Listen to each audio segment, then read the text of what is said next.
Hello everybody, welcome to Samarth Bharat YouTube channel. ಹಾಗೂ ಇವತ್ತಿನ session ಅಲ್ಲಿ basically we'll be discussing about MCQs on endangered plants, animals and birds. Community post ಅಲ್ಲಿ ಹಾಕಿದಂತ ಪ್ರಶ್ನೆಗಳಿಗೆ ಹೆಚ್ಚಿನ ನಮ್ಮ students ಗಳು ಉತ್ತರಿಸ್ತಾ ಇದ್ದಾರೆ ಹಾಗೂ ಅದಕ್ಕೆ ಸಂಬಂಧಿಸಿದ ಸರಿ ತಪ್ಪು ವಿಶ್ಲೇಷಣೆಯನ್ನು ಕೂಡ ಇವತ್ತಿನ ಸೆಷನ್ ಅಲ್ಲಿ ನಾವು ಮಾಡಿಕೊಳ್ಳುವ. ಹಾಗಿದ್ರೆ ಇವತ್ತು ಯಾವೆಲ್ಲ ಎಂಡೇಂಜರ್ಡ್ ಅಥವಾ ಯಾವೆಲ್ಲ ವಿಶಿಷ್ಟ ಪ್ರಾಣಿ ಪಕ್ಷಿಗಳ ಒಂದು ವಿಷಯವನ್ನು ನಾವು ಇವತ್ತಿನ ಸೆಷನ್ ಅಲ್ಲಿ ಹಾಕೊಂಡಿದ್ದೇವೆ. ಸೊ ಎಲಿಪೆಡಿ ಅಂತ ಹೇಳುವಂತಹ ಒಂದು ಗ್ರೂಪಿಗೆ ಸೇರಿರುವಂತಹ ಸ್ನೇಕ್ಸ್ಗಳು ಅಥವಾ ಹಾವುಗಳು, ಅವುಗಳ ವಿಷ ಯಾವ ವರ್ಗಕ್ಕೆ ಸೇರಿರುವಂಥದ್ದು, ಯಾವೆಲ್ಲ ಹಾವುಗಳು ಆ ಒಂದು ವರ್ಗಕ್ಕೆ ಬರುವಂಥದ್ದು, ಹಾಗೆಯೇ ಚಾಂಗ್ತಾಯಿ ಮೇಕೆಗಳು ಅಂತ ಹೇಳುವಂಥ ಮೇಕೆಗಳು. ಸೊ ಇವುಗಳಲ್ಲಿ ತಾಯಿ ಮರಿಗಳನ್ನು ಸಂಪೋಷಣೆ ಮಾಡುವಂಥದ್ದು ಬಹಳಷ್ಟು ವಿರಳ. ಇದಕ್ಕೆ ಕಾರಣಗಳು ಏನು? ಹಾಗೆಯೇ ಏಷ್ಯನ್ ಆನೆಗಳಿರ್ಬೋದು. ಸೊ ಹೀಗೆ ಪ್ರಾಣಿ ಪಕ್ಷಿ ಗಿಡ ಮರಗಳಿಗೆ ಸಂಬಂಧಿಸಿದ ಪ್ರಶ್ನೆಗಳನ್ನು ಇವತ್ತಿನ ಸೆಷನ್ ಅಲ್ಲಿ ನಾವು ಹಾಕೊಂಡಿದ್ದೇವೆ. ಸೊ ಹಾಗಾಗಿ ಖಂಡಿತವಾಗಿ KPSC ಪ್ರಿಲಿಮ್ಸ್ ಪರೀಕ್ಷೆಗಳು ಏನು ಬಹಳಷ್ಟು ಹತ್ತಿರ ಬರ್ತಾ ಇದೆ. ಸೊ ಹಾಗಾಗಿ ಈ ಸೆಷನ್ಸ್ಗಳನ್ನು ಹಾಗೂ ಪ್ರೀವಿಯಸ್ ಆಲ್ರೆಡಿ 9 ವಿಡಿಯೋಸ್ಗಳನ್ನು ನಾವು ಆಲ್ರೆಡಿ ಮಾಡಿದ್ದೇವೆ. ಸೊ ಹಾಗಾಗಿ kindly do watch those videos. ಹಾಗೆಯೇ ಈ ಸೆಷನ್ಸ್ಗಳು ನಿಮಗೆ ಇಂಟ್ರೆಸ್ಟ್ ಆದರೆ ಖಂಡಿತವಾಗಿ ಲೈಕ್ ಮಾಡಿ ಹಾಗೂ ಶೇರ್ ಮಾಡಿ. Thank you for watching. Have a nice day. Hello everybody, welcome to Samarth Bharat YouTube channel. ಹಾಗೂ ಇವತ್ತು GK or MCQs for examinations on plants, animals and birds with more focus towards endangered plants, animals. Okay, so ಇದು session 10. ಇದರ ಅರ್ಥ already 9 sessions ಗಳು ಈ endangered plants, animals, birds ನ ಬಗ್ಗೆ ನಾವು ಆಲ್ರೆಡಿ ಮಾಡಿದ್ದೇವೆ. So let us start the session. ಇದು ಪ್ರತಿದಿನ ನಾನು ಮೊನ್ನೆಯಿಂದ ಹೇಳ್ತಾ ಇದ್ದೇನೆ, ಕಳೆದ ವಿಡಿಯೋನಲ್ಲಿ ಕೂಡ ಅದರ ಬಗ್ಗೆ ನಾನು ಪ್ರಸ್ತಾಪ ಮಾಡಿದ್ದೇನೆ. ಪ್ರತಿದಿನ ಒಂದೊಂದು ಈ ರೀತಿ ನಿಮ್ಮ ಕಾಂಪಿಟೇಟಿವ್ ಎಕ್ಸಾಮ್ಸ್ಗೆ ಹೆಲ್ಪ್ ಆಗ್ಲಿ ಅಂತ ಹೇಳಿ ಕ್ವೆಶ್ಚನ್ ಫಾರ್ ದ ಡೇ ಅಂತ ಹೇಳಿ ಹಾಕೊಂಡು ಬರ್ತಾ ಇರ್ತೇವೆ. ಅದರಲ್ಲಿ ಕೆಲವರು ಇದನ್ನ ಅಟೆಂಪ್ಟ್ ಮಾಡ್ತಾರೆ. ಸೊ ಓವರ್ ಆಲ್ ಆಗಿ ಇದರ ಮೂಲಕ ನಮಗೆ ಸರಿ ತಪ್ಪು ಉತ್ತರ ಮತ್ತು ಈ ಕ್ವೆಶ್ಚನ್ ಬಗ್ಗೆ ಇನ್ನಿತರ ಮಂದಿಗೆ ಯಾವ ರೀತಿಯಾಗಿ ಅವೇರ್ನೆಸ್ ಇದೆ ಎಂಬುದನ್ನು ಅರ್ಥ ಮಾಡ್ಕೊಳ್ಳಿಕ್ಕೆ ಇದು ಸಹಾಯ ಆಗುತ್ತೆ. ಯಾಕಂದ್ರೆ ನಾನು ಯಾವಾಗ್ಲೂ ಹೇಳ್ತೇನೆ, ಕಾಂಪಿಟೇಟಿವ್ ಎಕ್ಸಾಮ್ಸ್ ಅಂತ ಹೇಳಿದ್ರೆ ನಿಮ್ಗೆ ಎಷ್ಟು ತಿಳಿದಿದೆ ಅಂತ ಹೇಳೋದು ಇಲ್ಲಿ ಮುಖ್ಯ ಅಲ್ಲ, ಬದಲಾಗಿ ಉಳಿದವರು ಕೂಡ ಆ ಕಾನ್ಸೆಪ್ಟ್ ನ ಬಗ್ಗೆ ಎಷ್ಟು ತಿಳ್ಕೊಂಡಿದ್ದಾರೆ ಅಂತ ಹೇಳೋದು ಕೂಡ ಅಲ್ಲಿ ತುಂಬಾನೇ ಅದರ ನಾಲೆಜ್ ನಮ್ಗೆ ಬೇಕಾಗುತ್ತೆ. ಸೊ ಇದು which type of venom is primarily produce by the Elapidae snakes ಅಂತ ಹೇಳಿ ನಾವು ಹಾಕಿದ್ವು. ಎಲಾಪಿಡೆ ಹಾವುಗಳು ಯಾವ ರೀತಿಯ ವಿಷವನ್ನು ಪ್ರಾಥಮಿಕವಾಗಿ ಉತ್ಪಾದಿಸುತ್ತವೆ. ಸೊ ಇದರ ಬಗ್ಗೆ ಮುಂದಿನ ಸೆಷನ್ ಅಲ್ಲಿ ನಾವೇನ್ ವಿಡಿಯೋ ಹಾಕ್ತೇವೆ ತುಂಬಾನೇ ಎಲಾಬರೇಟ್ ಆಗಿ ನಾವು ಡಿಸ್ಕಸ್ ಮಾಡ್ತೇವೆ. ಸೊ ಇದಕ್ಕೆ ಸರಿ ಉತ್ತರ ಯಾವುದು ಅಂತ ಹೇಳಿದ್ರೆ ನ್ಯೂರೋಟಾಕ್ಸಿಕ್. ಓಕೆ, ಸೊ ನ್ಯೂರೋಟಾಕ್ಸಿಕ್ ಅಂತ ಹೇಳಿದ್ರೆ ಇದು ನರಮಂಡಲ ವ್ಯವಸ್ಥೆಗೆ ಇದು ಮೊದಲು ಟಾರ್ಗೆಟ್ ಮಾಡ್ತದೆ. ಇದರ ವಿಷ, ಈ ಎಲಿಪ್ಯಾಡೆ ಸ್ನೇಕ್ಸ್ ಗೆ ಸಂಬಂಧಿಸಿದ ವಿಷ ನಮ್ಮ ನರಮಂಡಲಕ್ಕೆ ಇದು ಹಾನಿ ಮಾಡುವುದ ಕಾರಣ ಇದರ ವಿಷವನ್ನು ನಾವು ನ್ಯೂರೋಟಾಕ್ಸಿಕ್ ಅಂತ ಹೇಳುವಂಥದ್ದು. ಸೊ ಯಾವ್ಯಾವ ಹಾವುಗಳು ಈ ಗ್ರೂಪ್ ನಲ್ಲಿ ಬರ್ತದೆ ಅಂತ ಹೇಳಿ ನಾವು ಆ ಪ್ರಶ್ನೆ ಹಾಕೊಳ್ಳುವಾಗ ಎಲಾಬರೇಟ್ ಆಗಿ ವಿಡಿಯೋಸ್ ಅಲ್ಲಿ ನಾವು ಡಿಸ್ಕಸ್ ಮಾಡುವ. ಸೊ ಇದಕ್ಕೆ ಹೆಚ್ಚಿನವರು ನೀವು ಸರಿ ಉತ್ತರ ಕೊಟ್ಟಿದ್ದೀರಾ. ಓಕೆ, ಸೊ ಹೆಮಟಾಕ್ಸಿಕ್ ಅಂತ ಹೇಳಿದ್ರೆ ರಕ್ತ ಕೋಶಗಳನ್ನು ಹಾನಿ ಮಾಡುವಂತ ಒಂದು ವಿಷ. ಸೈಟೋಟಾಕ್ಸಿಕ್ ಅಂತ ಹೇಳಿದ್ರೆ ಜೀವಂತ ಕೋಶಗಳನ್ನು ಹಾನಿ ಮಾಡಿಕೊಳ್ಳುವಂತಹ ಒಂದು ವಿಷ. ಹಾಗೆ ಮಯೋಟಾಕ್ಸಿಕ್ ಅಂತ ಹೇಳಿದ್ರೆ ನಮ್ಮ ಸ್ನಾಯುಗಳನ್ನು ವೀಕ್ ಅಥವಾ ಅದನ್ನು ಇನ್ಸೆನ್ಸಿಬಲ್ ಮಾಡುವಂತ ವಿಷ. ಸೊ ಎಲಿಪೆಡೆ ಹಾವುಗಳು, ಉದಾಹರಣೆ ನಾಗರ ಹಾವು, ಇವೆಲ್ಲ ನ್ಯೂರೋಟಾಕ್ಸಿಕ್ ವಿಷವನ್ನು ಹೊಂದಿರುವಂತದ್ದು. ಓಕೆ, ಪ್ರಾಥಮಿಕವಾಗಿ ಇದರ ವಿಷ ನ್ಯೂರೋಟಾಕ್ಸಿಕ್ ಆಗಿರ್ತದೆ. ಎರಡನೇದು, which region is a Kangra goat primarily associated with ಅಂತ. ಈ ನೋಡಿ ಪ್ರಶ್ನೆಗೆ ಹೆಚ್ಚಿನವರು ತಪ್ಪು ಉತ್ತರ ಕೊಟ್ಟಿದ್ದೀರಾ. 75%, 55 ವೋಟ್ಸ್ ಆಗಿದೆ. ಅದರಲ್ಲಿ 75% ತಪ್ಪು ಉತ್ತರ ಕೊಟ್ಟಿದ್ದಾರೆ. ಇದಕ್ಕೆ ಸರಿ ಉತ್ತರ ಲಡಾಖ್. ಸೊ ಪ್ರೈಮರಿಲಿ ಅಂತ ನಾವು ಕೇಳಿದ್ವಿ. ಪ್ರಾಥಮಿಕವಾಗಿ ಇದು ಯಾವ ಪ್ರದೇಶಕ್ಕೆ ಸಂಬಂಧಿಸಿರುವಂತದ್ದು ಅಂತ ಹೇಳಿದ್ರೆ ಲಡಾಖ್ ಪ್ರಾಂತ್ಯಕ್ಕೆ ಇದು ಮೂಲತಃ ಸಂಬಂಧಿಸಿರುವಂತದ್ದು. ಸೊ ಇಲ್ಲಿ Ladakh is a right answer. ಹಾಗೇನೆ what is a significant challenge that is associated with the rearing of Changthangi goats ಅಂತ ಹೇಳ್ಬಿಟ್ಟು. ಓಕೆ, ಚಾಂಗಾಯ್ ಆಗಿನ ಪ್ರಶ್ನೆ ಚಾಂಗ್ರಾ ಮೇಕೆ ಅಂದ್ರೂ ಕೂಡ ಅದನ್ನ ಕೆಲವೊಮ್ಮೆ ಚಾಂಗ್ರಾ ಮೇಕೆ ಅಂತ ಕೂಡ ಕರೀತಾರೆ. ಚಾಂಗ್ತಾಂಗಿ ಮೇಕೆಗಳು ಅಂತ ಕೂಡ ಅಥವಾ ಆಡುಗಳು ಅಂದರೂ ಒಂದೇನೆ ಇದು. ಸೊ ಈ ಚಾಂಗ್ತಾಂಗಿ ಆಡುಗಳ ಸಾಕಣೆಗೆ ಸಂಬಂಧಿಸಿದ ಮಹತ್ವದ ಒಂದು ಸವಾಲು ಯಾವುದು? ಸೊ ಇಲ್ಲಿ ನೋಡಿದ್ರೆ ನೀವು ಹೆಚ್ಚಿನವರು 66% ಅವರು ನೋಡಿದ್ರೆ ರೋಗಗಳಿಗೆ ಇದು ಹೆಚ್ಚು ಒಳಗಾಗ್ತದೆ ಅಂತ ಹೇಳಿ ನೀವು ಟಿಕ್ ಮಾಡಿದಿರಿ. But this is a wrong option.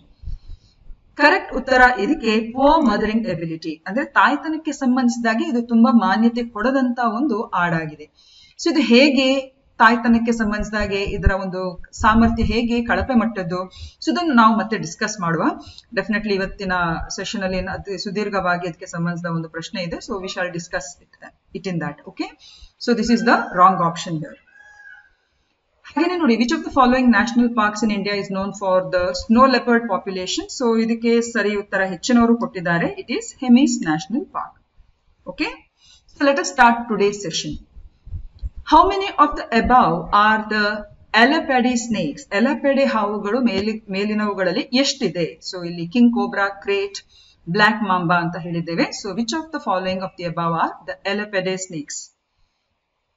So ಆಗ ನಾವು ನಮ್ಮ ಪ್ರಶ್ನೋತ್ತರಗಳಲ್ಲಿ ಕೊಟ್ಟಿದ್ದೇವೆ, ಹೌದಾ ಅಲ್ವಾ? ಎಲಪೆಡೆ ಹಾವುಗಳು ಅಂತ ಹೇಳಿದ್ರೆ ನಮ್ಮ ನರಮಂಡಲ ವ್ಯವಸ್ಥೆಗೆ ಅದು ಹಾನಿ ಮಾಡುವಂತ ಒಂದು ಹಾವಿನ ವಿಷವುಳ್ಳಂತ ಹಾವುಗಳು. ಸೊ ಯಾವೆಲ್ಲ ಹಾವುಗಳು ಆ ಪಟ್ಟಿಯಲ್ಲಿ ಬರ್ತದೆ? That's the question.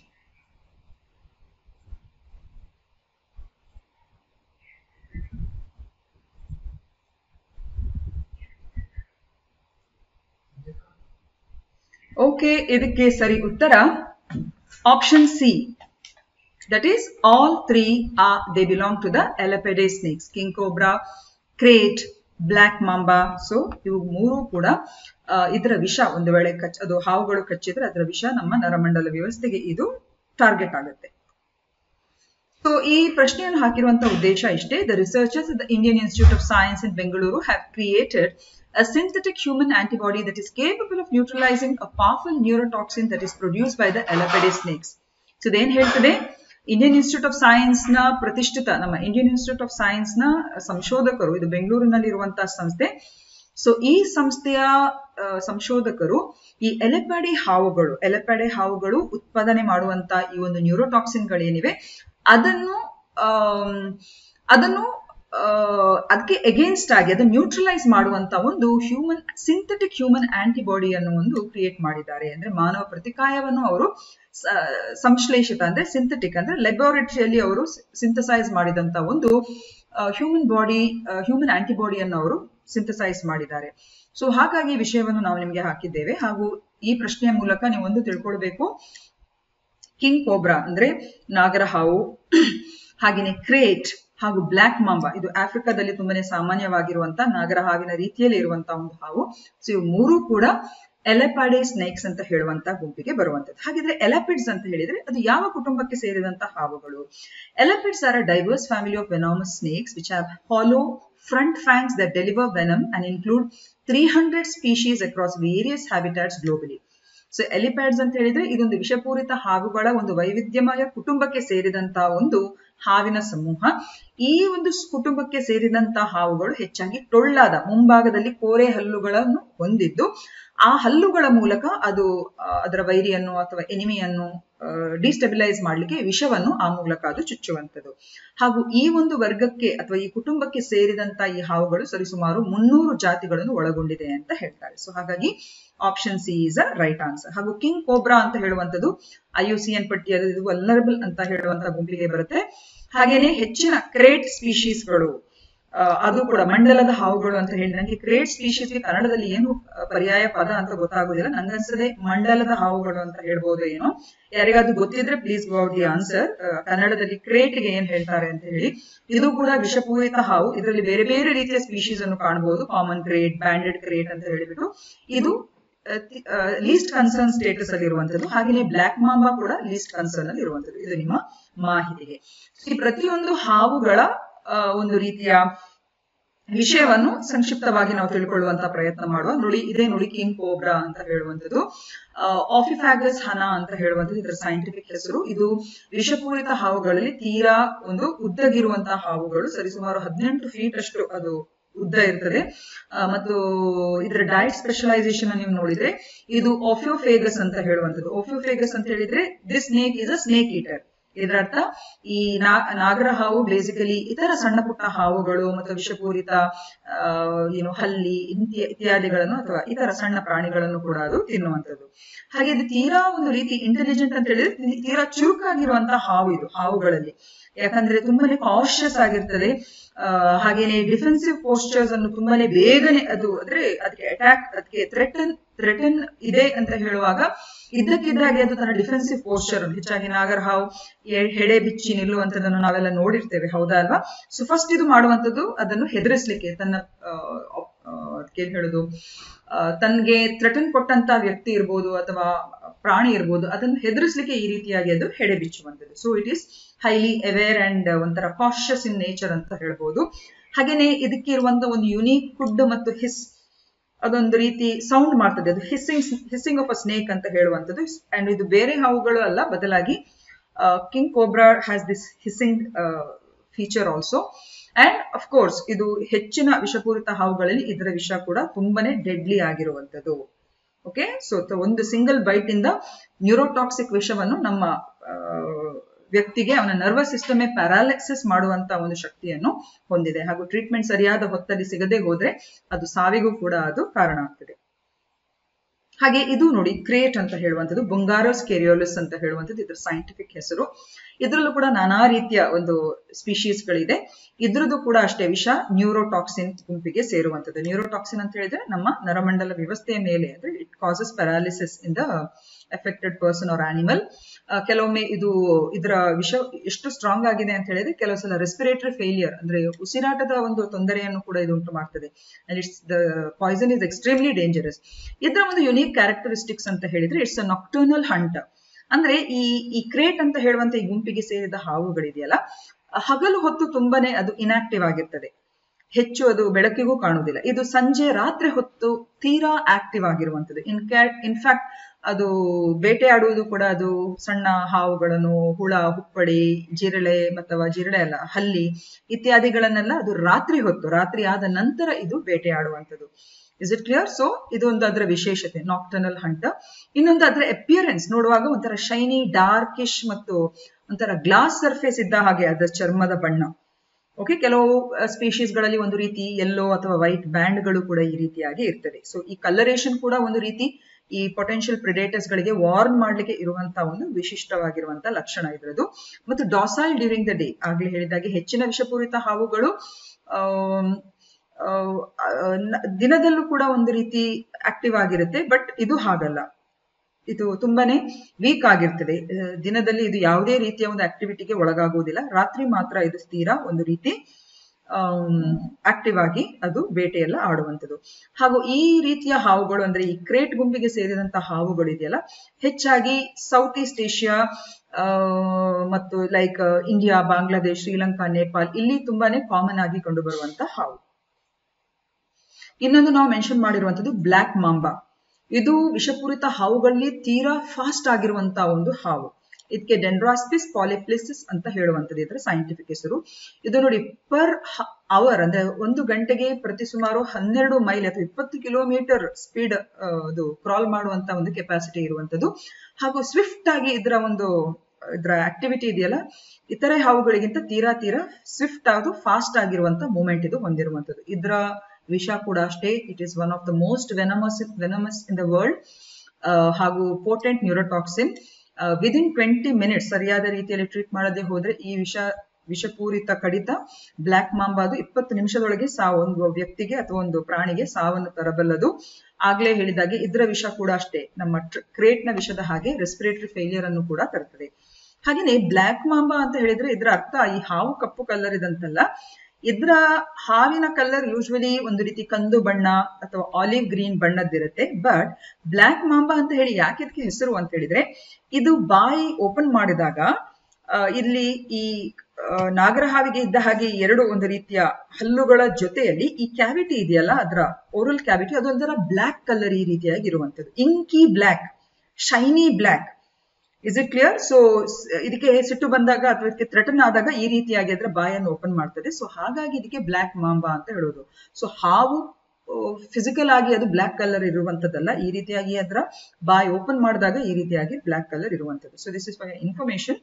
ಹಾಗೆ ಇದು ಕೂಡ ಅಷ್ಟೇ ತೀರಾ ಉದ್ದಗಿರ್ತದೆ, 8 ರಿಂದ 14 ಫೀಟ್ ತನಕ ಇರುವಂತದ್ದು. ಮತ್ತೆ ಆಗ್ಲೇ ಹೇಳಿದಾಗೆ ತೀರಾ ಒಂದು ಸ್ವಿಫ್ಟ್ ಆಗಿರುವಂತಹ ಒಂದು ಹಾವು ಇದು.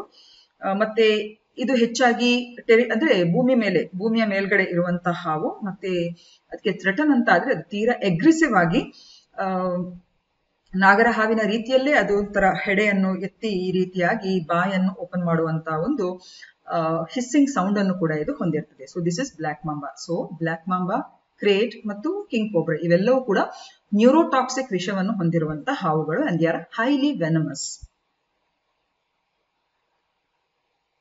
ಈಗ ಇದು ಎರಡನೇ ಪ್ರಶ್ನೆ ಬಗ್ಗೆ, ಸಿಂಹಗಳಿಗೆ ಸಂಬಂಧಿಸಿದ ಹಾಗೆ. Okay, lions are the most social big cats living in groups called as pride. Second, the lioness are the primary hunters while the dominant males are responsible for protecting the pride's territory. They are targeted by trophy hunters for their body parts. Okay, so ಸಿಂಹಕ್ಕೆ ಸಂಬಂಧಿಸಿದಾಗಿ ಒಂದಷ್ಟು ಸ್ಟೇಟ್ಮೆಂಟ್ಗಳಿವೆ. So ಇದರಲ್ಲಿ ಸರಿಯಾಗಿರುವಂತಹ statement ಯಾವುದು ಅಂತ ಇಲ್ಲಿ ನೀವು mention ಮಾಡಬೇಕು.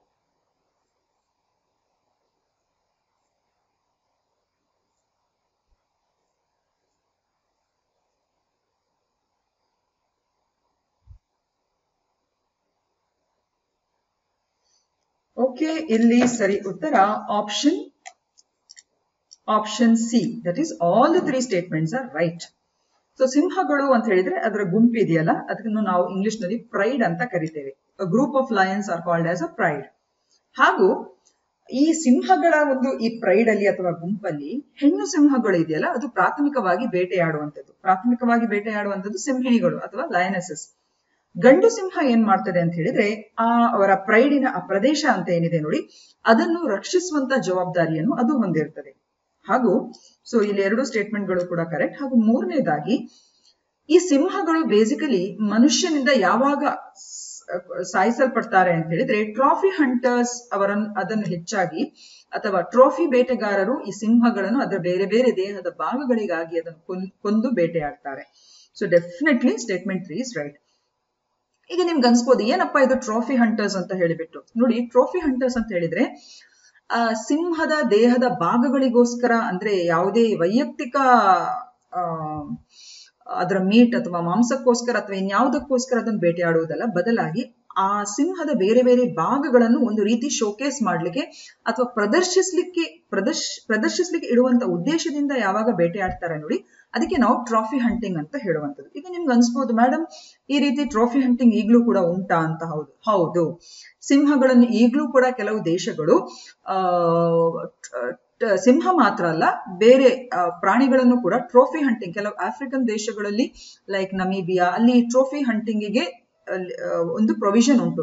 ಯಾವಾಗ ಅಂತ ಹೇಳಿದ್ರೆ, ಯಾವಾಗ ಈ ಪ್ರಾಣಿಗಳು ನಿಗದಿತವಾಗಿರುವಂತಹ ಒಂದು ತಮ್ಮ ಆವಾಸ ಸ್ಥಾನದಿಂದ ಹೊರಬಂದು ಅದೊಂದು ಉಪದ್ರವಿಯಾಗಿರುವಂತಹ ಒಂದು ಸನ್ನಿವೇಶಕ್ಕೆ ಒಳಪಡ್ತದೆ, ಆವಾಗ ಖಂಡಿತವಾಗಿ ಅದನ್ನು ಟ್ರೋಫಿ ಹಂಟಿಂಗ್. ಮತ್ತು ಕೆಲವು ಸಲ ಈ ರೀತಿ ಗೇಮಿಂಗ್ ಅಂತ ಇರ್ತಾರೆ, ಈ ವೈಲ್ಡ್ ಲೈಫ್ ರಿಸರ್ವ್ಸ್ ಗಳಲ್ಲಿ ಕೆಲವೊಮ್ಮೆ ಗೇಮಿಂಗ್ ಅಂತ ಹೇಳುವಂತಹ ಒಂದು ರೀತಿಯ ಅಪರ್ಚುನಿಟಿಯನ್ನು ಕೊಟ್ಟಿರ್ತಾರೆ. ಸೊ ಆ ಸಂದರ್ಭದಲ್ಲಿ ಅದರ ಉಗುರು ಇರ್ಬೋದು, ಬಾಲ ಇರ್ಬೋದು, ಅದರ ಫರ್ ಇರ್ಬೋದು, ಇದನ್ನೆಲ್ಲ ಒಂದು ರೀತಿ ಶೋಕೇಸ್ ಮಾಡ್ಲಿಕ್ಕೆ ಈ ರೀತಿ ಟ್ರೋಫಿ ಹಂಟಿಂಗಿಗೆ ಕೆಲವೊಮ್ಮೆ ಈ ಸಿಂಹಗಳು ಕೂಡ ಬಲಿಯಾಗ್ತವೆ. Is it clear? So trophy hunting ಅಂತ ಹೇಳಿದ್ರೆ basically they are hunted, the animals are hunted for the main purpose of displaying their body parts. ಅದರ ತುಪ್ಪಳ ಇರ್ಬೋದು, ಫಾರ್ ಎಕ್ಸಾಂಪಲ್ ಲಯನ್ಸ್ ಗಳಿಗೆ ಅದರ ಒಂದು ಫರ್ ಇದೆಯಲ್ಲ, ಸೊ ಅದಕ್ಕೋಸ್ಕರ ಅದನ್ನೆಲ್ಲಲ್ಲಿ ಡಿಸ್ಪ್ಲೇ ಮಾಡ್ಲಿಕ್ಕೆ ಈ ರೀತಿ ಮಾಡುವುದುಂಟು. ಕೆಲವು ದೇಶಗಳು, ಫಾರ್ ಎಕ್ಸಾಂಪಲ್ ಅಮೆರಿಕದಲ್ಲೂ ಕೂಡ ಕೆಲವು ರಾಜ್ಯಗಳಲ್ಲಿ ಟ್ರೋಫಿ ಹಂಟಿಂಗ್, ಸಿಂಹಗಳದಲ್ಲ ಬಟ್ ಬೇರೆ ಪ್ರಾಣಿಗಳ ಟ್ರೋಫಿ ಹಂಟಿಂಗ್, ಕೆಲವು ದೇಶಗಳು ಅದನ್ನು ಸಮರ್ಥಿಸ್ಕೊಳ್ತವೆ. ಅಂದ್ರೆ ಕೆಲವು ಸಲ ಎನ್ವೈರನ್ಮೆಂಟ್ ಅನ್ನು ಒಂದು ರೀತಿ ಕೆಲವು ಸ್ಪೀಶೀಸ್ಗಳು ಹೆಚ್ಚುವರಿಯಾಗಿ ಬೆಳೆಯದೆ ಅದನ್ನು ಕಂಟ್ರೋಲ್ ಅಲ್ಲಿ ಇಡ್ಲಿಕ್ಕೆ ಈ ರೀತಿ ಟ್ರೋಫಿ ಹಂಟಿಂಗ್ ಬೇಕಾಗುತ್ತೆ ಅಂತ ಹೇಳಿ ಕೆಲವು ದೇಶಗಳು ಸಮರ್ಥಿಸ್ಕೊಳ್ತವೆ. ಅದೇನೇ ಇರ್ಲಿ, ಸಿಂಹಗಳು ಹೆಚ್ಚಾಗಿ ಟ್ರೋಫಿ ಹಂಟರ್ಸ್ಗೆ ಅದು ಟಾರ್ಗೆಟ್ ಆಗುತ್ತೆ. ಅದರ ದೇಹಗಳನ್ನು ಈ ರೀತಿ ಪ್ರದರ್ಶಿಸಿ ಈ ರೀತಿ ಇಡ್ಲಿಕ್ಕೋಸ್ಕರ ಕೆಲವೊಮ್ಮೆ ಟ್ರೋಫಿ ಹಂಟರ್ಸ್ ಗಳಿಗೆ ಅದು ಟಾರ್ಗೆಟ್ ಆಗಿರ್ತದೆ. So all the 3 statements are right. Okay, so ಇದನ್ನೆಲ್ಲ ನಾವೀಗ ಆಲ್ರೆಡಿ ರಿಪೀಟ್ ಮಾಡಿದ್ದೇವೆ. ಸಿಂಹಗಳು ಪ್ರೈಡ್ ಎಂದು ಕರೆಯಲ್ಪಡುವ ಗುಂಪುಗಳಲ್ಲಿ ವಾಸಿಸುವಂತ ಅತ್ಯಂತ ಸಾಮಾಜಿಕ ದೊಡ್ಡ ಬೆಕ್ಕುಗಳಾಗಿವೆ. ಹಾಗೂ ಒಂದು ಪ್ರೈಡ್ ಸಾಮಾನ್ಯವಾಗಿ ಹಲವಾರು ಹೆಣ್ಣು ಸಿಂಹಗಳು, ಅದರೊಟ್ಟಿಗೆ ಅದರ ಮರಿಗಳು ಮತ್ತು ಕೆಲವು ವಯಸ್ಕ ಗಂಡುಗಳನ್ನು ಒಳಗೊಂಡಿರ್ತದೆ. ಸೊ ಅದರಲ್ಲಿ ಹೆಣ್ಣು ಸಿಂಹಗಳು ಪ್ರಾಥಮಿಕವಾಗಿ ಬೇಟೆಯಾಡುವಂಥದ್ದು. ಹಾಗೂ ಆ ಗುಂಪಿನಲ್ಲಿರುವಂತಹ ಪ್ರಬಲ ಗಂಡು ಸಿಂಹ ಏನ್ ಮಾಡ್ತದೆ, ಅವರ ಆ ಪ್ರದೇಶ ಏನಿದೆ ನೋಡಿ, ಅದನ್ನು ಸಂರಕ್ಷಿಸುವ ಜವಾಬ್ದಾರಿಯನ್ನು ಹೊಂದಿರ್ತದೆ. ಹಾಗೂ ಟ್ರೋಫಿ ಬೇಟೆಗಾರರಿಂದ ಹೆಚ್ಚಾಗಿ ಈ ಸಿಂಹಗಳು ಕೆಲವೊಮ್ಮೆ ಬೇಟೆಗೆ ಗುರಿಯಾಗಿರ್ತವೆ. ಸೊ ಟ್ರೋಫಿ ಹಂಟಿಂಗ್ ಆಗ್ಲೇ ಹೇಳಿದಾಗೆ it's a form of hunting where the primary goal is to kill the animal for their body parts such as horns, tusks or skins, which are then kept as trophies or souvenirs and not primarily for food. Is it clear? So hagagi statement 3 is definitely also right. ಈಗ ಮೂರನೇ ಪ್ರಶ್ನೆ, Asian ಆನೆಗಳಿಗೆ ಸಂಬಂಧಿಸಿದಾಗೆ there are 2 statements. According to the IUCN Red List, it is classified as endangered. Second, India has the highest population of wild Asian elephants, with Karnataka having the largest number of elephants in the country. So which of the following statements are right?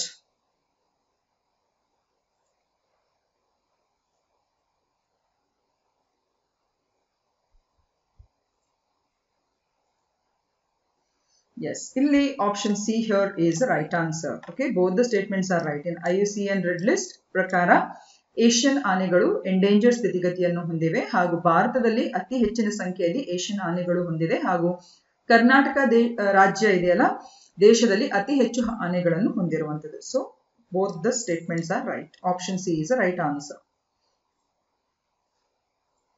Okay, so ಈ elephants ಅಥವಾ ಆನೆಗಳು ಇದೆಯಲ್ಲ we consider them as keystone species.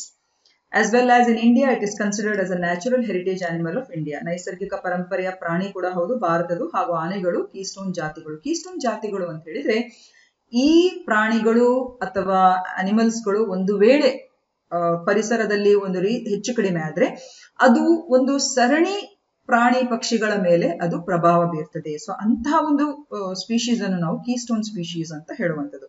So IUCN ಕೆಂಪು ಪಟ್ಟಿಯ ಪ್ರಕಾರ Asian ಎಲಿಫೆಂಟ್ಗಳು endangered ಅಂದ್ರೆ ಅಳಿವಿನಂಚಿನಲ್ಲಿರುವ ಸ್ಥಿತಿಗತಿಯಲ್ಲಿ ಇರುವಂತದ್ದು ಹಾಗೂ ಆಫ್ರಿಕಾದಲ್ಲಿರುವಂತಹ ಆಫ್ರಿಕನ್ ಫಾರೆಸ್ಟ್ ಆನೆಗಳು ಕ್ರಿಟಿಕಲಿ ಎಂಡೇಂಜರ್ಡ್.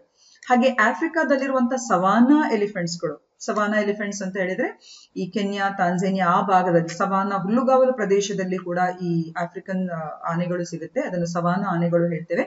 ಅದು ಕೂಡ ನಮ್ಮ ಏಷ್ಯನ್ ಎಲಿಫೆಂಟ್ ಆಗಿ ಎಂಡೇಂಜರ್ಡ್ ಆಗಿದೆ. So statement 1 is right. India has the largest number of wild Asian elephants. So Asian elephant ಗಳಲ್ಲಿ ಅತಿ ಹೆಚ್ಚಿನ ಸಂಖ್ಯೆ ಭಾರತದಲ್ಲಿ ಇರುವಂತದ್ದು.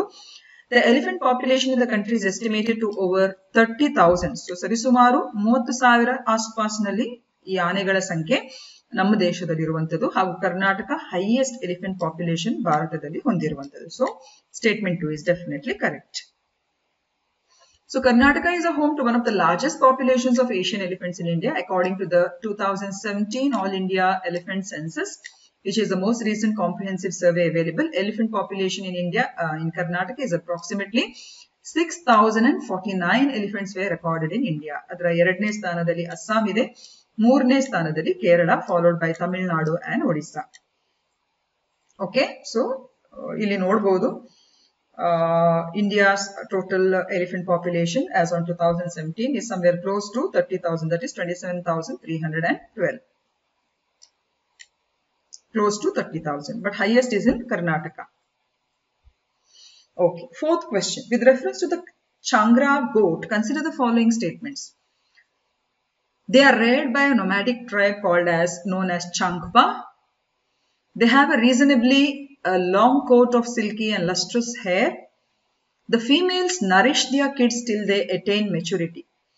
ಹೆಣ್ಣು ಚಾಂಗ್ರಾ ಮೇಕೆ ತನ್ನ ಮರಿಗಳನ್ನು ಪ್ರೌಢಾವಸ್ಥೆಗೆ ಬರುವವರೆಗೆ ಸಂಪೋಷಿಸುತ್ತದೆ. So how many of the above statements given here are right? Some of you who have gone through the community post questions will have a certain idea of which statements could be right and wrong. So let us see how many of you will answer it right.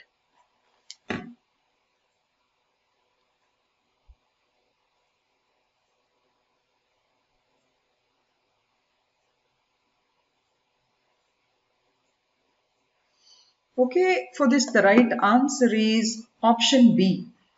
Okay, definitely ಈ ಚಾಂಗ್ರಾ ಮೇಕೆಯನ್ನು ಅಲೆಮಾರಿ ಬುಡಕಟ್ಟು ಜನಾಂಗದವರಾದ ಚಾಂಗ್ಪಾ ಅಂತ ಕರೆಯಲ್ಪಡುವ ಅಲೆಮಾರಿ ಬುಡಕಟ್ಟು ಜನಾಂಗದವರು ಇದನ್ನು ಸಾಕ್ತಾರೆ. ಎರಡನೇದಾಗಿ ಈ ಆಡುಗಳು ಇದೆಯಲ್ಲ ಇದು ಒಂಥರ ರೇಷ್ಮೆ ಅಂತ ಹೊಳಪುಳ್ಳ ಒಂದು ಕೂದಲಿನ ಒಂದು ರೀತಿಯ ಹೊದಿಕೆಯನ್ನು ಅದು ಹೊಂದಿದೆ. ಓಕೆ, ಮೂರನೇದು ಹೆಣ್ಣು ತನ್ನ ಮರಿಗಳನ್ನು ಪ್ರೌಢಾವಸ್ಥೆಗೆ ಬರುವವರೆಗೆ ಸಂಪೋಷಿಸುತ್ತದೆ. ಇದು ತಪ್ಪಾಗಿದೆ. ಹೆಣ್ಣು ಈ ಚಾಂಗ್ರಾ ಗೋಟ್ ಇದೆಯಲ್ಲ ಇದರ ಈ ಹೆಣ್ಣು ಚಾಂಗ್ರಾ ಆಡುಗಳು ಮರಿಗಳನ್ನು ಹೆತ್ತ ಕೂಡಲೇ ಅವು ಏನ್ ಮಾಡ್ತದೆ ಅಂತ ಹೇಳಿದ್ರೆ ಅದನ್ನ ಬಿಟ್ಟು ಹೋಗ್ತದೆ. ಅದಕ್ಕೆ ಕಾರಣಗಳು ಏನು ಅಂತ ಹೇಳಿ ನಾವು ಮತ್ತೆ ತಿಳ್ಕೊಳ್ಳುವ. ಸೊ ಹಾಗಾಗಿ ಇಲ್ಲಿ option B is a right answer. So Changra ಅಥವಾ ಚಾಂಗ್ತಗಿ ಅಂತ ಹೇಳುವಂತ ಈ ಮೇಕೆಗಳು ಇದನ್ನು ಚಾಂಗ್ಪಾ ಅಂತ ಹೇಳುವಂತ ಒಂದು ನೊಮ್ಯಾಡಿಕ್ ಟ್ರೈಬ್ ಅಥವಾ ಬುಡಕಟ್ಟು ಸಮೂಹ ಇದನ್ನು ಸಾಕುವಂತವರು ಹಾಗೂ ಇದರ ನ್ಯಾಚುರಲ್ ಹ್ಯಾಬಿಟ್ಯಾಟ್ ಇದೆಯಾ, ಇದರ ನೈಸರ್ಗಿಕ ಆವಾಸ ಸ್ಥಾನ ಇರುವುದು ಲೇ ಲಡಾಖ್ನ ಚಾಂಗ್ತಾಂಗ್ ಪ್ರಾಂತ್ಯದಲ್ಲಿ. ಸೊ ಹಾಗಾಗಿ ಸ್ಟೇಟ್ಮೆಂಟ್ ಒಂದು ಕರೆಕ್ಟ್ ಆಗಿದೆ. ಹಾಗೂ ಈ ಆಡುಗಳಿಗೆ ಒಂದು ರೇಷ್ಮೆ ಅಂತ ಹೊಳಪುಳ್ಳ ಕೂದಲಿನ ಒಂದು ಫರ್ ಅಥವಾ ಒಂದು ರೋಮವನ್ನು ಹೊಂದಿದೆ. ಸೊ ಹಾಗಾಗಿ ಅಲ್ಲಿಯ ಒಂದು ಕಡಿಮೆ ಉಷ್ಣ ಇರುವಂತ ಅಥವಾ ಕಡಿಮೆ ತಾಪಮಾನದ ಒಂದು ವಿರುದ್ಧ ಈ ಪ್ರಾಣಿಗಳನ್ನು ಅದಕ್ಕೆ ಒಂದು ಪ್ರೊಟೆಕ್ಷನ್ ಅನ್ನು ಕೊಡುವಂಥದ್ದು. So statement 2 is right. ಇಲ್ಲಿ ಸ್ವಲ್ಪ ಟ್ರಾನ್ಸ್ಲೇಟ್ ಮಾಡುವಾಗ ಸ್ವಲ್ಪ ಹೆಚ್ಚು ಕಡಿಮೆ ಆಗಿದೆ. So please try to understand. Okay. So ಅತ್ಯಂತ ತೀಕ್ಷ್ಣವಾಗಿರುವಂತ ಕಡಿಮೆ ಹವಾಮಾನದ ತಾಪಮಾನದ ವಿರುದ್ಧ ಈ ಪ್ರಾಣಿಗಳಿಗೆ ಈ ಒಂದು ತುಪ್ಪಳದಂತ ಈ ಒಂದು ರೇಷ್ಮೆ ಅಂತ ಈ ಹೊದಿಕೆ ಇದೆಯಲ್ಲ, ಅದರ ಮೈ ಮೇಲಿರುವಂತಹ ಹೊದಿಕೆ, ಅದು ಒಂದು ರೀತಿ ಅದಕ್ಕೆ ಸಂರಕ್ಷಣೆಯನ್ನು ಕೊಡ್ತದೆ. ಚಿತ್ರದಲ್ಲಿ ನೀವು ನೋಡುವಾಗ ಇನ್ನಷ್ಟು ನಿಮಗೆ ಕ್ಲಾರಿಟಿ ಸಿಗ್ತದೆ. ಹಾಗೆ ಮೂರನೇದು ನೋಡಿ, the mothering ability of Changthangi goats is extremely poor. ಹೆಚ್ಚಿನ ಯಾವುದೇ, ಈಗ ಮನುಷ್ಯರು ಮಾತ್ರ ಅಲ್ಲ, ಬೇರೆ ನಿಸರ್ಗದಲ್ಲಿರುವಂತಹ ಯಾವುದೇ ಪ್ರಾಣಿ ಪಕ್ಷಿಗಳನ್ನು ನೋಡಿದ್ರು ಕೂಡ ಹೆತ್ತ ಕೂಡಲೇ ಮರಿಗಳನ್ನು ಬಿಟ್ಟು ಹಾಕೋದಿಲ್ಲ, ಹೌದಾ ಅಲ್ವಾ? ಅಟ್ಲೀಸ್ಟ್ 1-2 ದಿವಸಗಳ ಕಾಲ ಆದ್ರೂ ಅದನ್ನು ಸ್ವಲ್ಪ ನಾಜೂಕಿನಿಂದ ನೋಡ್ಕೊಂಡು ಆ ನಂತರ ಅದು ಮೇಯ್ಲಿಕ್ಕೆ ಅಥವಾ ಇನ್ನೇನಾದ್ರೂ ಮಾಡ್ಲಿಕ್ಕೆ ಬಿಡುವುದು. ಆದ್ರೆ ಚಾಂಗ್ತಾಂಗಿ ಆಡುಗಳಲ್ಲಿ ಇದೊಂಥರ ವಿಶಿಷ್ಟವಾದದ್ದು. ಹುಟ್ಟಿದ ಕೂಡಲೇ ಮಗುವನ್ನು ಅದೇನ್ ಮಾಡ್ತದೆ ಅಂತ ಹೇಳಿದ್ರೆ, ಆ ಮರಿಯನ್ನು ಅದು ಅಬಾಂಡನ್ ಮಾಡ್ತದೆ, ಅಂದ್ರೆ ಬಿಟ್ಟು ಬಿಡ್ತದೆ. ಸೊ ಹಾಗಾಗಿ ಇದರ ತಾಯ್ತನದ ಒಂದು ರೀತಿಯ ಮದರಿಂಗ್ ಎಬಿಲಿಟಿ ಅಂತ ಏನ್ ಹೇಳ್ತೇವೆ ನೋಡಿ, ಅದು ತುಂಬಾ ಕಡಿಮೆ ಅಂತ ಹೇಳುವಂಥದ್ದು. ಸೊ ಹಾಗಾಗಿ ಹೇಳಿಕೆ 3 ಇಲ್ಲಿ ಸರಿಯಲ್ಲ. ಸೊ ಇದಕ್ಕೆ ಕಾರಣ ಏನು ಅಂತ ಹೇಳಿ ನಾವು ಫಸ್ಟ್ ಇಲ್ಲಿ ನೋಡೋಣ. ನೋಡಿ, ಇದು ಒಂದು ನಿಮಗೆ ಫೈಲ್ ಫೋಟೋ ಹಾಕಿದ್ದೇನೆ. ಚಾಂಗ್ತಾಂಗಿ ಗೋಟ್ಗಳು ಈ ರೀತಿಯಾಗಿ, ಆಡುಗಳು ಈ ರೀತಿಯಾಗಿರ್ತದೆ. They are also known as pashmina or Changra goats. Pashmina ಉಣ್ಣೆಯಿಂದ ತಯಾರಿಸಿದಂತ ಶಾಲ್ಗಳು ನಾವೆಲ್ಲ ಕೇಳಿದ್ದೇವೆ. ಸೊ ಆ ಶಾಲ್ಗಳನ್ನು ಮಾಡುವುದೇ ಈ ಒಂದು ಆಡುಗಳ ಈ ಒಂದು ಫರ್ ಇಂದ. ಹಾಗೂ ದೇ ಹ್ಯಾವ್ ಪುವರ್ ಮದರಿಂಗ್ ಎಬಿಲಿಟೀಸ್, ಅಂದ್ರೆ ತಾಯ್ತನಕ್ಕೆ ಸಂಬಂಧಿಸಿದ ಸಾಮರ್ಥ್ಯ ಈ ಒಂದು ಆಡುಗಳಲ್ಲಿ ತುಂಬಾನೇ ಕಡಿಮೆ ಪ್ರಮಾಣದ್ದು. ಯಾಕೆ ಅಂತ ಹೇಳಿದ್ರೆ, ಆಗ್ಲೇ ಹೇಳಿದಾಗೆ ತನ್ನ ಮರಿಗಳನ್ನು ಹುಟ್ಟಿಸಿದ ಕೂಡಲೇ ಅದು ಬಿಟ್ಟು ಹೋಗುವಂಥದ್ದು. ಯಾಕೆ ಅಂತ ಹೇಳಿದ್ರೆ, ಯಾಕೆ ಈ ರೀತಿಯಾಗಿ ಮಾಡ್ತದೆ ಅಂತ ಹೇಳಿದ್ರೆ, this behaviour may be influence by the harsh environmental conditions in the Himalayan region where this goats are primarily raised. The extreme cold and scarcity of food may contribute to the mother's inability to care their offspring adequately. So ಇಲ್ಲಿ ಒಂಥರ survival of the fittest ಇದ್ದ ಹಾಗೆ, ಆ extreme weather conditions, ಆ landscape ಇರ್ಬೋದು ಮತ್ತು ಆಹಾರದ ಕೊರತೆ ಇರ್ಬೋದು, ಈ ಆಡುಗಳು ತಮ್ಮನ್ನು ತಾವು ಸಂಪೋಷಿಸುವುದನ್ನು ಬಿಟ್ಟು ತಮ್ಮ ಮರಿಗಳನ್ನು ಸಂಪೋಷಿಸುವಂತ ಒಂದು ಕೆಲಸಕ್ಕೆ ಅದು ಹೋಗುವುದಿಲ್ಲ. ಸೊ ಹಾಗಾಗಿ ಹುಟ್ಟಿಸಿದ ಕೂಡಲೇ ಅದೇನ್ ಮಾಡ್ತದೆ ಅಂತ ಹೇಳಿದ್ರೆ, ಅದು ಅಲ್ಲಿ ಬಿಟ್ಟು ಹೋಗುವಂಥದ್ದು. ಇನ್ ಸಚ್ ಕೇಸಸ್ ಏನಾಗುತ್ತೆ, ಸೊ ಅಂತ ಸಂದರ್ಭದಲ್ಲಿ ಏನಾಗುತ್ತೆ, ಇದು ಈ ಚಾಂಗ್ರಾ ಮೇಕೆಗಳನ್ನು, ಆಡುಗಳನ್ನು ಯಾರು ಸಾಕ್ತಾರೆ ನೋಡಿ, ಅವರಿಗೆ ಅದು ಹೊರೆಯಾಗ್ತದೆ. In such cases the herders often need to intervene to ensure the survival of the newborn kids, sometimes raising them separately from their mothers, and this is important consideration for those involved in the breeding and management of the ಚಾಂಗ್ತಾಂಗಿ goats. So ಹಾಗಾಗಿ ಚಾಂಗ್ತಾಂಗಿ ಮೇಕೆ ಅಥವಾ ಆಡುಗಳನ್ನು ಸಾಕುವವರಿಗೆ ಇದೊಂದು ದೊಡ್ಡ ಸವಾಲು. ಯಾಕೆ ಅಂತ ಹೇಳಿದ್ರೆ, ಚಾಂಗ್ತಾಂಗಿ ಆಡುಗಳನ್ನು ಮಾತ್ರವಲ್ಲದೆ, ಇದನ್ನು ಸಂಪೋಷಿಸುವುದಲ್ಲದೆ, ಹುಟ್ಟಿದ ಕೂಡಲೇ ಇದು ಮಗುವ ಬಗ್ಗೆ ಅಷ್ಟು ನಿರ್ಲಕ್ಷ್ಯವನ್ನು ವ್ಯಕ್ತಪಡಿಸುವ ಕಾರಣ ಆ ಮಗುವನ್ನು ಕೂಡ ಸರಿಯಾದ ರೀತಿಯಲ್ಲಿ ನೋಡಿಕೊಳ್ಳುವಂತಹ ಒಂದು ಹೊಣೆಗಾರಿಕೆ ಆ ಸಾಕುವವನ ಮೇಲೆ ಬೀಳ್ತದೆ. ಸೊ ಹಾಗಾಗಿ ಅದು ಒಂದು ಹೆಚ್ಚುವರಿಯಾದ ಚಾಲೆಂಜ್ ಈ ಚಾಂಗ್ತಾಂಗಿ ಮೇಕೆಗಳನ್ನು ಸಾಕುವಂಥದ್ದು. ಓಕೆ, ಯಾಕಂದ್ರೆ ಆ newborn kids also have to be looked after with enough care and security. So this is about the Changthangi goats. Okay, ಐದನೇ ಪ್ರಶ್ನೆ. This is about snow leopard population assessment. It is published by Snow Leopard Trust, and according to it, in India, the Uttarakhand has the most number of snow leopards, followed by Himachal Pradesh. ಹಿಮಚಿರತೆ ಅಂತ ಹೇಳೋದು ಇದಕ್ಕೆ. So ಇದು snow leopard ಅಂತ ಹೇಳುವಂತ trust ಪ್ರಕಟಿಸಿದೆ. So ಈ ಹೇಳಿಕೆಗಳಲ್ಲಿ ಯಾವುದು ಸರಿಯಾಗಿರುವಂತ ಹೇಳಿಕೆ?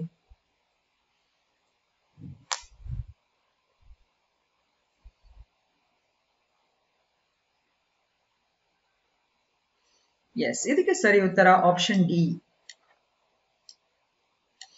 ಇದು ಸ್ನೋ ಲೆಪರ್ಡ್ ಟ್ರಸ್ಟ್ ಪ್ರಕಟಿಸಿರುವಂತದ್ದಲ್ಲ, ಹಾಗೂ ಇದರ ಪ್ರಕಾರ ಉತ್ತರಾಖಂಡದಲ್ಲಿ ಹೆಚ್ಚಿನ ಹಿಮಚಿರತೆಗಳನ್ನು ಹೊಂದಿರುವಂತದ್ದಲ್ಲ. ಸೊ ಹಾಗಿದ್ರೆ ಸರಿ ಉತ್ತರ ಯಾವುದು? Snow leopard population assessment is published by wild life institute of India, that's ಇನ್ ಡೆಹ್ರಾಡೂನ್. ಅರ್ಥ ಆಯ್ತಲ್ಲ? ಸೊ ಭಾರತೀಯ ವನ್ಯಜೀವಿ ಸಂಸ್ಥೆ ಡೆಹ್ರಾಡೂನ್ ಅಲ್ಲಿ ಏನಿದೆ ನೋಡಿ, ಅದು ಈ ಒಂದು ಸ್ನೋ ಲೆಪರ್ಡ್ ಪಾಪ್ಯುಲೇಷನ್ ಅಸೆಸ್ಮೆಂಟ್ ಅನ್ನು ಮಾಡುವಂಥದ್ದು. ಸೊ ಸ್ಟೇಟ್ಮೆಂಟ್ ಒಂದು ಸರಿಯಲ್ಲ. ಹಾಗೂ according to the report, Ladakh has the highest population of snow leopards with 477, followed by Uttarakhand Next, Himachal Pradesh, Arunachal Pradesh, Sikkim and Jammu and Kashmir. So statement 2 is not correct. ಅಲ್ಲಿ ನಾವು ಏನು ಹೇಳಿದ್ದೇವೆ, highest ಇರುವಂತದ್ದು ಎಲ್ಲಿ ಅಂತ ಹೇಳಿದ್ರೆ ಉತ್ತರಾಖಂಡ್ ಅಂತ ಹೇಳಿದ್ದೇವೆ, ಫಾಲೋಡ್ ಬೈ ಹಿಮಾಚಲ್ ಪ್ರದೇಶ್ ಅಂತ ಹೇಳಿದ್ದೇವೆ. That's wrong. First it is Ladakh has the highest number of snow leopards, followed by Uttarakhand and then Himachal Pradesh. Is it clear? So that's why both the statements are wrong. So you can see here snow leopards Bharat ದೇಶದಲ್ಲಿ ಮಾತ್ರ ಅಲ್ಲ, ಇಲ್ಲಿ ಟ್ರಾನ್ಸ್ Himalayan region belt ಅಲ್ಲೂ ಕೂಡ ಕಾಣಬಹುದು. ಈ ಕಡೆ Kazakhstan, Uzbekistan, Mongolia, Pakistan, Afghanistan, ಇಲ್ಲೂ ಈ ಭಾಗಗಳಲ್ಲೂ ಕೂಡ ನಾವು ಕಾಣ್ತೀವಿ. But 60% of India snow leopards are found in Ladakh. Is it clear? ಇಲ್ಲಿ ನೋಡಬಹುದು ನೀವು 477 in Ladakh, followed by Uttarakhand, Himachal Pradesh, then Arunachal Pradesh, Sikkim and Jammu and Kashmir. ಹಾಗೂ snow leopard IUCN red list ಅಲ್ಲಿ vulnerable ಅಂತ ಹೇಳಿ classify ಆಗಿದೆ. So ಇದಿಷ್ಟು ಇವತ್ತಿನ ವಿಷಯಗಳು dear students. Hope so you like the video. Thank you for watching. Have a nice day.